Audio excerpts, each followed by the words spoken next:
একদিন সকালে শ্রীকৃষ্ণ এবং অর্জুন রথে করে যাচ্ছিলেন।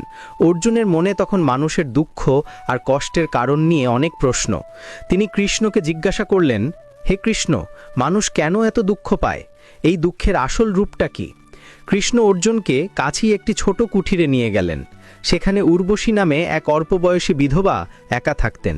কৃষ্ণ উর্বশীকে অনুরোধ করলেন অর্জুনকে তার জীবনের দুঃখের গল্প শোনাতে। উর্বশী খুব মন খারাপ করে তার জীবনের কাহিনী বলতে শুরু করলেন।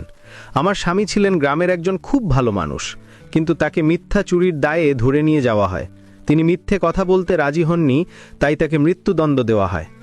উর্বশী একটু থেমে বললেন, আমার স্বামী মারা যাওয়ার কিছুদিন পর আমার শিশু সন্তানটি জন্মালো। তাকে নিয়েই আমি বাঁচতে চেয়েছিলাম, কিন্তু 6 মাস পর একদিন বাইরে থেকে ফিরে দেখি একটি বিষাক্ত সাপ আমার ছেলেকে কামড়ে দিয়েছে। আমার সবচেয়ে বড় ভরসাও চলে গেল। অর্জুন এই কথা শুনে খুব কষ্ট পেলেন। উর্বশী হেসে বললেন, রাজকুমার, আপনি যাকে আমার সবচেয়ে বড় দুঃখ ভাবছেন সেটা আমার প্রথম শিক্ষা। তিনি জানালেন, আসলে যে শিশুটিকে সাপে কেটেছিল সে আমার নিজের সন্তান ছিল না। আমার আসল ছেলেটি জন্মের পরেই মারা গিয়েছিল।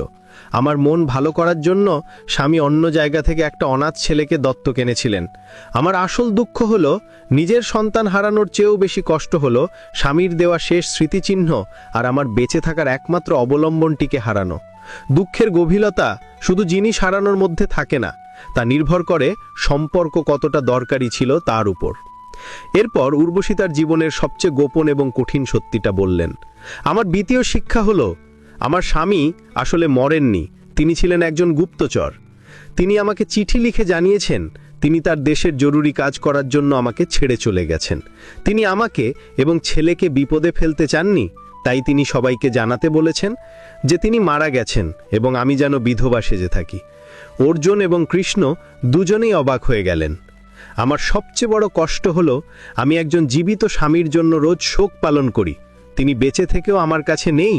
তিনি তার কাজকে আমার ভালোবাসার চেয়েও বড় মনে করেছেন। মৃত্যুতে কষ্ট একসময় শেষ হয়, কিন্তু জীবিত মানুষের এই চলে যাওয়ায় কষ্ট প্রতিদিন নতুন করে শুরু হয়। শ্রীকৃষ্ণ অর্জুনকে বোঝালেন, দেখেছ অর্জুন, তুমি ভেবেছিলে দুঃখ হলো কেবল মৃত্যু বা কোনো কিছু হারানো, কিন্তু এই নারী প্রমাণ করল ভালোবাসার চেয়েও কাজকে বড় করে দেখা এবং জীবিত মানুষের জন্য শোক পালন করা, এটাই হলো জীবনের সবচেয়ে কঠিন দুঃখ। দুঃখকে শুধু বাইরের ঘটনা দিয়ে নয়, মনের ভেতরের টান আর বাস্তবতার নিষ্ঠুরতা দিয়ে বুঝতে হয়। অর্জুন এই গভীর জীবনবোধ নিয়ে উর্বশীর কাছ থেকে বিদায় নিলেন। ভিডিওটা ভালো লাগলে লাইক করে, চ্যানেলটা সাবস্ক্রাইব করে, কমেন্টে হরে কৃষ্ণ লিখতে ভুলবেন না।